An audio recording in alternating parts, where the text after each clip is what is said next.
نحمدہ ونصلی علی رسولہ الکریم اما بعد فاعوذ باللہ من الشیطان الرجیم رب اشرح لی صدری ویسر لی امری واحلل عقدۃ من لسانی یفقہوا قولی رب یسر ولا تعسر وتمم بالخیر۔ حیات صحابہ کے درخشاں پہلو، اس کتاب میں سے آج ہم دیکھیں گے حضرت عقبہ بن عامر رضی اللہ عنہ کے بارے میں۔ پہلے میں آپ سے پوچھوں گی کہ آپ نے کبھی ان کے بارے میں کچھ سنا؟ کیا آپ کے لیے یہ نام کوئی معروف نام ہے؟ نہیں، رائٹ؟ کچھ بھی نہیں جانتے ان کے بارے میں نا۔ یہاں سے اب دیکھیے کہ یہ مضامین پڑھنا ہمارے لیے کتنا اہم ہے، اس کو دیکھنے کی ضرورت ہے، کیونکہ ہمارے کلچر میں عموماً صحابہ کے نام اس طرح عام نہیں ہیں جس طرح کے کرکٹرز کے، گلوکاروں کے، اداکاروں کے نام ہیں۔ جس چیز کا غلبہ ہوتا ہے نا سوسائٹی میں، وہی چیز ذہنوں میں، دلوں پہ اور پھر زبانوں پہ بھی آتی ہے۔ کسی ایسے کا نام لے کر دیکھیے جس کو ہمارے بچے لائک کرتے ہوں تو مشرق اور مغرب کا فرق بھی مٹ جاتا ہے۔ بعض دفعہ ہم مشرق میں رہتے ہوئے مغربی شخصیات سے ایسے ہی متعارف ہوتے ہیں جیسے وہ ہمارے قریبی گھر والے ہوں، اور اسی طرح مغرب میں رہنے والے کسی مشرق کے رہنے والے کو بھی جاننے لگتے ہیں۔ لیکن جب مائیں اپنی کہانیوں میں سے بچپن سے ہی صحابہ کے قصوں کو نکال دیتی ہیں تو وہ ساتھی جن کو اللہ تعالیٰ نبی کے ساتھی بنا کر صحابہ کہہ دے اور رضی اللہ عنہم ورضوا عنہ کہہ کر ان کو جنت کی نویدیں دے دے، بہت سارے لوگ ان کے نام بھی نہیں جانتے۔ اور میں نے لوگوں میں دیکھا ہے کہ نام عموماً صحابہ کے تب سامنے آتے ہیں جب بچوں کے نام رکھنے ہوتے ہیں، اور وہ بھی وہ لوگ جن کی سوچ دین کے مطابق ہوتی ہے، ادروائز ہر ایک تو یہ بھی نہیں کرتا۔ تو آئیے دیکھتے ہیں کہ حضرت عقبہ کون تھے اور ان کی زندگی میں کیا رنگ تھا کہ جس نے ان کو ایک شخصیت بنا دیا۔ اور یہ چھوٹی سی بات کر دوں کہ صحابہ کرام میں سے ہر ایک، چاہے ہم اس کو جانتے چاہے ہم اس کو نہیں جانتے، اللہ کے ہاں اس کا اعلیٰ مقام ہے، اور صحابہ کے بارے میں کبھی کسی سے کوئی بات سنیں جو ان کی خوشی کی ہو تو اس کو اوور لک کر دیں اور دعا کریں کہ اللہ تعالیٰ ہم سب کو ہدایت دے دے۔ پیج ہے 329، حضرت عقبہ بن عامر۔ وہ دیکھو رسول مقدس صلی اللہ علیہ وسلم بڑے انتظار کے بعد یثرب کے ٹیلوں پر سے نمودار ہو رہے ہیں۔ ذرا ادھر دیکھو، باشندگان مدینہ راستوں، سڑکوں، گھروں کی چھتوں پر نبی رحمت صلی اللہ علیہ وسلم اور آپ کے ہم سفر صدیق اکبر کے دیدار کا شوق دل میں بسائے ہوئے ہیں، لا الہ الا اللہ کا ورد کر رہے ہیں، اور نعرہ تکبیر سے فضائے مدینہ گونج رہی ہے۔ مدینہ طیبہ کی چھوٹی چھوٹی بچیاں اپنے ہاتھوں میں دف پکڑے وفور شوق سے یہ ترانہ گا رہی ہیں، طلع بدر علینا من ثنیۃ الوداع وجب الشکر علینا ما دعا للہ داعٍ۔ ان پہاڑوں سے جو ہیں سوئے جنوب 14ویں کا چاند ہے ہم پر چڑھا، کیسا عمدہ دین اور تعلیم ہے، شکر واجب ہے ہمیں اللہ کا۔ سب سمجھ رہے ہوں گے یہ کس موقع کی باتیں، جب نبی صلی اللہ علیہ وسلم مکہ کو چھوڑ کر مدینہ گئے۔ ہم لفظ ہجرت کہہ دیتے ہیں نا تو بعض دفعہ دل پہ چوٹ بھی نہیں پڑتی، لیکن میرے خیال میں وہ لفظ بولنے چاہیے جو ہمارے کلچر میں عام ہوتے ہیں، پھر ان کو دیکھیں تو ہمیں احساس ہوتا ہے۔ ہم ہمیشہ مدینہ کی ہجرت کے موقع پہ مدینہ والوں کی خوشی کا ذکر کرتے ہیں، لیکن بہت کم ذکر ہم مکہ والوں کی اداسی کا بھی کرتے ہیں، کیونکہ وہاں بھی ابھی کچھ لوگ تو تھے ہی نا کہ جن کے دلوں میں ایمان تھا۔ لیکن اس صحابی کے تذکرے کے ساتھ مدینہ کا ذکر آ رہا ہے تو یقیناً پھر اس کی کوئی وجہ ہوگی۔ آگے دیکھتے ہیں۔ اللہ اللہ، کیسا عجیب منظر ہے۔ رسول اقدس صلی اللہ علیہ وسلم کی سواری لوگوں کے درمیان سے کس باوقار انداز سے گزر رہی ہے۔ مشتاق نگاہیں خوشی کے آنسو بہا رہی ہیں، دلوں میں شوق دیدار انگڑائیاں لے رہا ہے، لبوں پر دل آویز مسکراہٹیں پھیلی ہوئی ہیں۔ لیکن حضرت عقبہ بن عامر رضی اللہ عنہ رسول اقدس صلی اللہ علیہ وسلم کے استقبال کی سعادت حاصل نہ کر سکے۔ کیوں نہ کر سکے بھائی؟ سوچئے، کیونکہ یہ آپ کی آمد سے پہلے بکریاں چرانے جنگل کی طرف روانہ ہو چکے تھے، اس لیے کہ مدینہ منورہ میں بکریاں چرانے کے لیے کوئی انتظام نہ تھا۔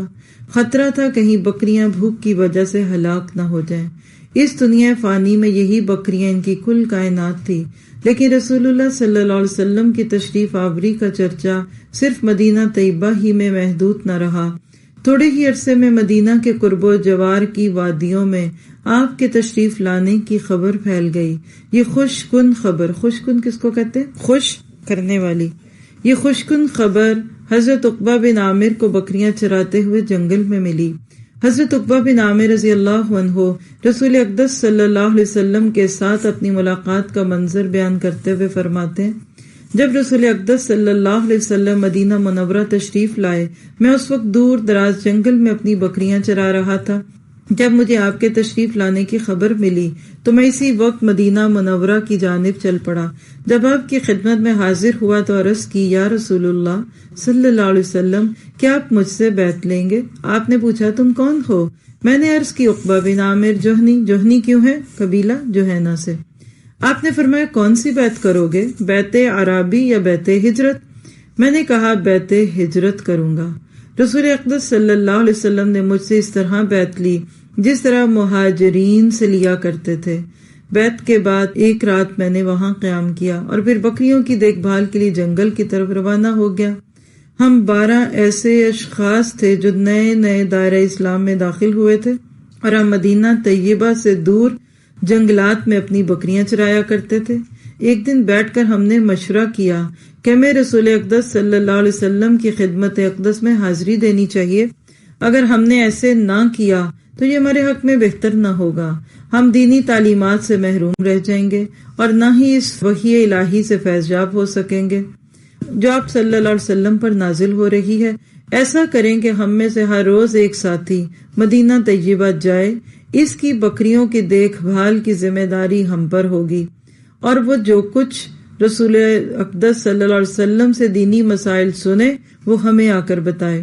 حضرت عقبہ بن عامر رضی اللہ عنہ کہتے ہیں کہ میں نے اپنے ساتھیوں سے کہا، تم یکے بدیگرے مدینے جاؤ اور جانے والا اپنی بکریاں میرے سپرد کرتا جائے، میں انہیں چرانے اور دیکھ بھال کی ذمہ داری بخوشی قبول کرتا ہوں۔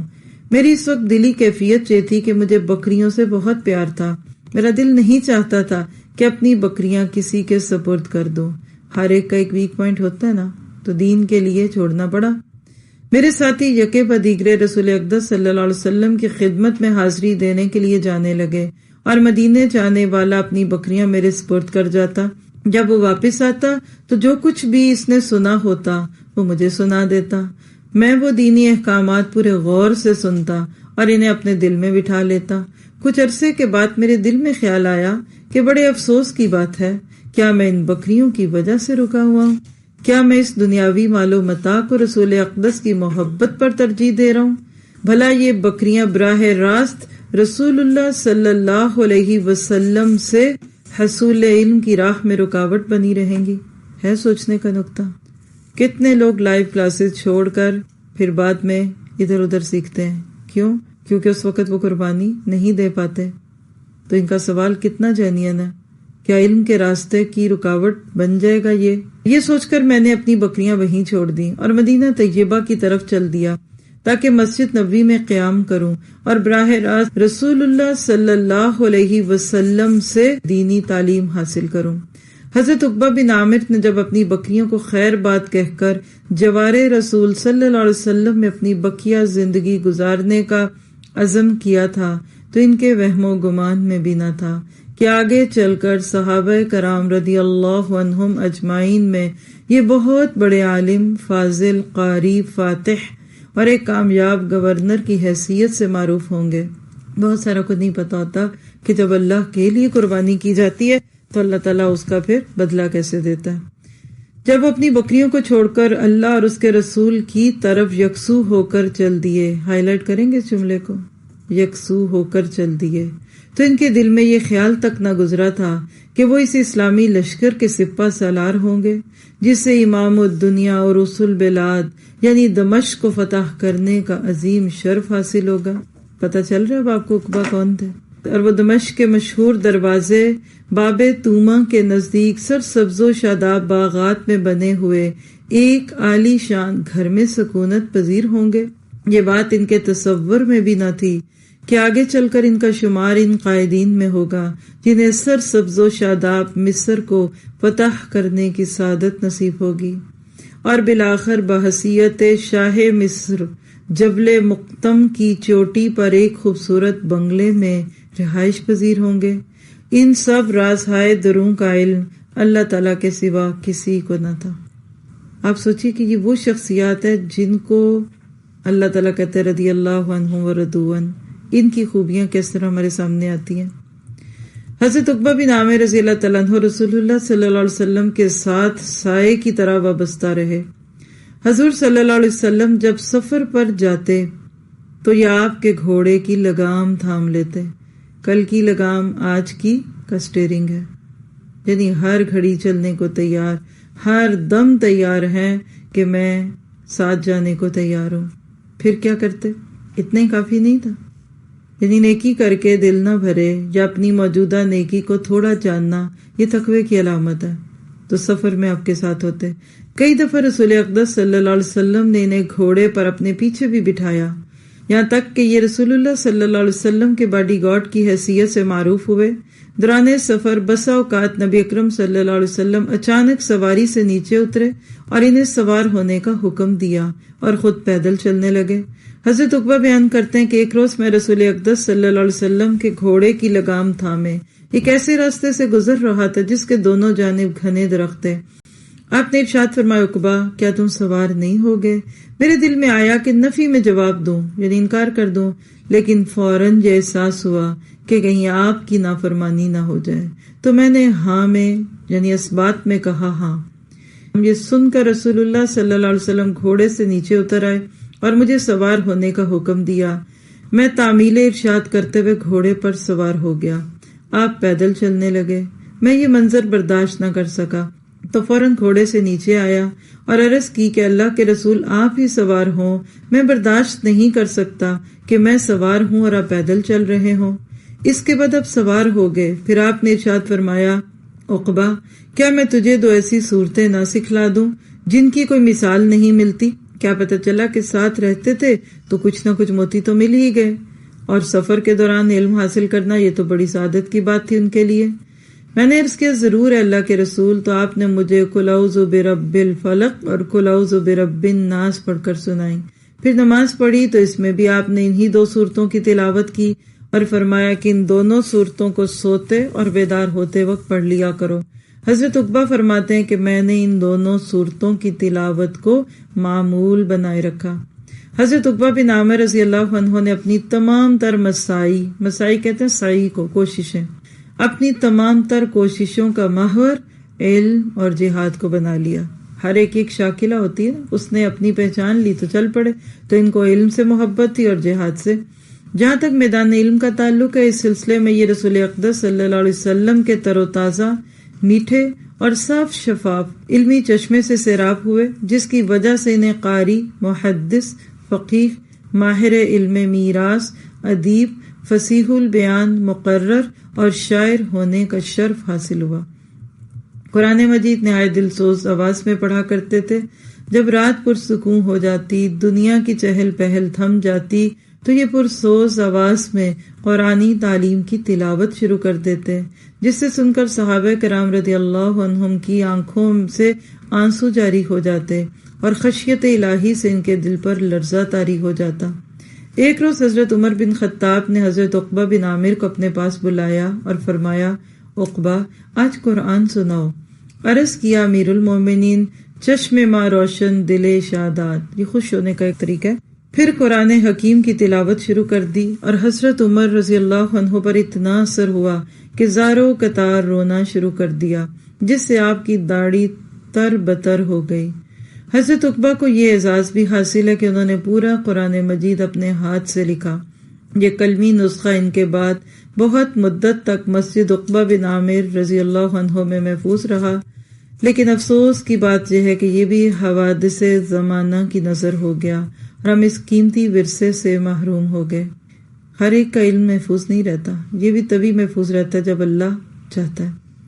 جہاں تک جہاد کا تعلق ہے تو معلوم ہونا چاہیے کہ عقبہ بن عامر غزوہ احد اور دیگر تمام غزوات میں شریک ہوئے، آپ ان گنے چنے بہادروں میں سے ایک تھے جنہوں نے دمشق فتح کرتے وقت جرأت، شجاعت اور جنگی حکمت عملی کے جوہر دکھلائے۔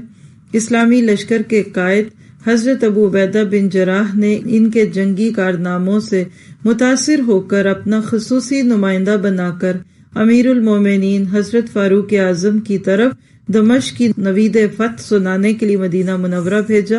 انہوں نے دن رات مسلسل سفر کرتے ہوئے 8 روز میں مدینہ منورہ پہنچ کر حضرت عمر رضی اللہ تعالیٰ عنہ کو دمشق فتح کرنے کی خوشخبری سنائی۔ انہیں اس عظیم اسلامی لشکر کے سپہ سالار ہونے کا اعزاز بھی حاصل ہوا جس نے مصر کو فتح کیا تھا۔ اس کارنامے کے صلے میں امیر المومنین حضرت معاویہ بن ابی سفیان نے انہیں 3 سال کے لیے مصر کا گورنر بنا دیا تھا۔ پھر انہیں بحر ابیض کہتے ہیں وائٹ کو، سفید، بحر ابیض جزیرہ اودس کو فتح کرنے کے لیے روانہ کیا۔ یعنی ان کو جہاد کے بہت شوق کی بنا پر حضرت عقبہ بن عامر نے وہ تمام احادیث زبانی یاد کر لی تھی جن میں جہاد کا تذکرہ تھا، اور جہاد کی روایت بیان کرنے میں آپ کو خصوصی مقام حاصل ہو گیا۔ یہ تیر اندازی میں بہت ماہر تھے۔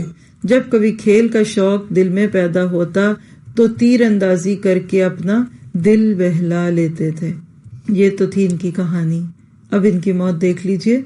جب عقبہ بن عامر مرض الموت میں مبتلا ہوئے، اپنے بیٹوں کو پاس بلایا اور انہیں یہ وصیت کی، میرے بیٹوں، میں تمہیں 3 چیزوں سے منع کرتا ہوں، ان سے اجتناب کرنا، یعنی رک جانا۔ نمبر 1، غیر سکہ راوی کی بیان کردہ حدیث کو قبول نہ کرنا۔ غیر سکہ کیا ہوتا ہے؟ ان اوتھینٹک۔ آج تو ہم ہر بات کو حدیث کہہ کر آگے بیان کر دیتے ہیں نا، نہیں کہتے تھے جب تک بیان کرنے والا قابل بھروسہ نہ ہو تو اس کی بات کو نہ لینا۔ پھر پھٹے پرانے کپڑے پہن لینا لیکن کسی سے قرض نہ لینا۔ پھر تیسری بات، شعر گوئی میں دلچسپی نہ لینا کیونکہ اس سے تمہارے دل قرآن مجید کی تلاوت سے غافل ہو جائیں گے۔ یہ سچ ہے کہ نہیں؟ میں یشتری لہو الحدیث، جب دل میں لہو آتا ہے نا تو قرآن نہیں لگتا، پھر دوبارہ وہی ہنگامے شروع ہو جاتے ہیں جو قرآن کی طرف آنے سے پہلے ہماری زندگی میں ہوتے ہیں۔ جب آپ فوت ہو گئے تو انہیں جبل مقتم کی بالائی سطح پر دفن کیا گیا۔ ان کا چھوڑا ہوا مال دیکھا گیا تو اس میں تقریباً 70 تیر کمان تھے، اور ساتھ یہ وصیت نامہ لکھا ہوا ملا کہ یہ تیر اللہ کی راہ میں وقف کر دیے جائیں۔ اللہ سبحانہ تعالیٰ اس بلند عالم، فاضل، قاری، محدث، مرد مجاہد اور غازی حضرت عقبہ بن عامر جہنی رضی اللہ عنہ کے چہرے کو روز قیامت تر و تازہ کرے۔ یہ اللہ سے راضی ہوئے اور اللہ ان سے راضی ہوا۔ تو یہ تھے عقبہ۔ ان کی زندگی کے جتنے پہلو آئے آج میں نے بغیر کمنٹس کے اس لیے بھی پڑھا کہ ایک تو کہانی کا تسلسل نہ ٹوٹے، دوسرا یہ کہ باپ سوچیں، پہلے پیج سے شروع کر کے ان کی زندگی سے ذرا امن کی باتیں جمع کریں تو کیا پتہ چلا کہ زندگی میں جو موقع آتے ہیں جو لوگ ان پر لبیک کہتے ہیں پھر ان کو اس کا پھل بھی ملتا ہے۔ خواہشیں راستے میں رکاوٹ ہوتی ہیں، جب ان کو نکال دیں تو پھر یکسوئی آ جاتی ہے۔ یعنی استاد کے ساتھ رہ کر راستوں میں بھی سیکھ سکتا ہے اور ساتھ رہ کر بھی سیکھتا ہے۔ ان کی وصیت آپ کو اچھی لگی کہ انہوں نے اپنے بچوں کو یہ وصیت کی کہ بھوکے رہ لینا لیکن قرض نہ لینا۔ پھر آپ دیکھیے منزل پانے کے لیے راستے کی رکاوٹوں کو دور کرنا پڑتا ہے۔ پھر آپ دیکھیے کہ ان کی پسندیدہ چیز بکریاں تھی نا تو انہوں نے وہ چھوڑی۔ تو ہم بھی سوچیں کہ ہماری کیا پسندیدہ چیزیں ہیں، اس کو چھوڑنے کی ضرورت ہے۔ پھر اس کے بعد آپ دیکھیے کہ ہم نے یہ بھی چیز ان کی زندگی میں سے دیکھی کہ نبی صلی اللہ علیہ وسلم کے ساتھ یہ بیعت کے موقع بھی پہنچ گئے، بیٹھے رہتے لیکن خود گئے اور ان 12 لوگوں میں شامل ہوئے جو بیعت تھے، عقبہ میں شامل تھے۔ پھر اسی طرح سے آپ دیکھیے کہ انہوں نے شروع میں باری لگائی اپنے دوستوں کے ساتھ، چلو ایک دن تم چلے جاؤ ایک دن میں جاتا ہوں، لیکن سکون نہ ملا تو فوکس ہونے کے لیے ساری بکریاں چھوڑ دی اور چلے گئے۔ پھر اگلی بات ہے کہ بکریاں چھٹیں تو اللہ نے بدلے میں کیا کچھ دیا۔ ہم بعض دفعہ دنیا کی چھوٹی چھوٹی چیزوں کے لیے دین چھوڑتے ہیں نا تو وہ چھوٹی چھوٹی بھی نہیں رہتی، لیکن جب دین لیتے ہیں تو بڑی بڑی چیزیں بھی مل جاتی ہیں۔ اگر یہ قربانیاں نہ دیتے تو ان کو یہ مقام تو بالکل نہ ملتا۔ پھر آپ دیکھیے کہ اپنی زندگی میں انہوں نے کبھی دمشق یا مصر دیکھا بھی نہ ہوتا، وہیں رہ کر مر کے زندگی گزار دیتے، لیکن اللہ نے ان کو اس طرح سے آگے بھیجا کہ یہ بڑے بڑے ملکوں میں رہ کے گئے اور وہاں ان کے گھر بنے۔ پھر اسی طرح ہم نے دیکھا کہ سفر میں بھی اللہ کے نبی کا ساتھ نہیں چھوڑتے تھے، کیونکہ سفر میں زیادہ موقع ملتا ہے انسان کو قریب سے بات کرنے کا۔ پھر اس کے بعد ایک اور چیز ہے کہ اللہ کے نبی نے ان کو قل اعوذ برب الفلق اور ناس سکھائی۔ کیوں سکھائی؟ کیونکہ سفر میں زیادہ خطرہ ہوتا ہے کسی نہ کسی شر کے پہنچنے کا۔ پھر اسی طرح دیکھیے ان کی یہ چیز بھی قابل غور ہے کہ علم اور جہاد۔ آج کچھ لوگ کہتے ہیں یا صرف علم کر لو، کوئی کہتے ہیں جہاد کرو۔ علم اور جہاد کا تعلق کیا ہے؟ یہ بالکل آپس میں نتھی ہوئی چیزیں۔ جتنا سچا علم آپ کے اندر آئے گا اتنا آپ کو جہاد کا شوق بڑھے گا۔ جو قلم پکڑ لیتے ہیں نا وہی ہاتھ پھر تلواریں بھی پکڑتے ہیں۔ جب سے امت مسلمہ علم سے دور ہوئی تو جہاد سے بھی دور ہو گئی۔ پھر اس سے کیا پتہ چلتا ہے کہ انہوں نے اللہ کے نبی سے براہ راست سیکھنے کے لیے سٹرگل کی۔ علم تو کہیں سے بھی مل سکتا تھا، کسی بھی طرح مل سکتا تھا، لیکن پھر ایک ایسا وقت آ گیا کہ قرآن اتنا خوبصورت پڑھتے تھے کہ بڑے بڑے صحابہ کرام ان کے اس قرآن پڑھنے سے متاثر ہوتے تھے، حتیٰ کہ حضرت عمر جیسے لوگ۔ پھر اسی طرح ہاتھ سے لکھنے کا اعزاز ان کو ملا، سکلز لی تو اللہ نے اس کو قبول کیا۔ پھر ان کا قرآن چلا گیا، کیا پتہ چلا کہ کچھ پتے ایسے ہی درختوں سے جھڑ کر زمین میں چلے جاتے ہیں لیکن اس کا اجر ضائع نہیں ہوتا۔ پھر اسی طرح جنگوں میں جو انہوں نے اعزازات حاصل کیے اس کو بھی دیکھنے کی ضرورت ہے۔ بیٹوں کو جو وصیت کی اس سے پتہ چلتا ہے کہ اولاد کو ہمیشہ ایسی وصیتیں کرنی چاہیے کہ جس سے ان کے دل نرم ہو جائیں۔ ہم اللہ تعالیٰ سے دعا کریں گے کہ ہمیں ان صحابہ کرام کے نقش قدم پہ چلنے والا بنا دے اور احسن طریقے پہ ہم ان چیزوں کو اپنی زندگی میں لا سکیں۔ ہمارے بچے بھی کہہ سکیں کہ ہمارے ماں باپ بڑے عظیم تھے، وہ واقعی ایک ایسی زندگی بسر کر گئے کہ جس زندگی کے اوپر رش کیا جا سکتا ہے، اور اللہ تعالیٰ ہمیں اس کی توفیق عطا فرمائے۔ سبحانک اللہم و بحمدک، اشہد ان لا الہ الا انت، استغفرک و اتوب الیک۔ السلام علیکم و رحمۃ اللہ وبرکاتہ۔